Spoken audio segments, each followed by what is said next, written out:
Helang jeung hayam ieu kenging ngundur tina koran Galura Insan Kuningan FM. Baheula aya dua sobat nyaeta Helang jeung Hayam jago. Dua anak nyobat pisan tara pahiri-hiri sok silih tulungan. Unggal poe oge manehna sok babarengan neangan hakaneun.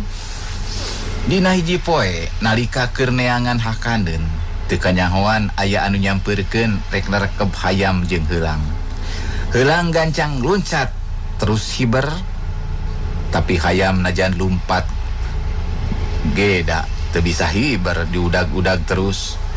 Nempok itu Helang buru-buru ngebantuan sobatna nyakaran ajag kuku-kukuna pikeun ka awak ajag teh garetihan. Hayam nyumput dina guha da ari geus garetihan mah ajag teh teu ngudag deui. Lila-lila mah ajag teh terus mulang ka baturna.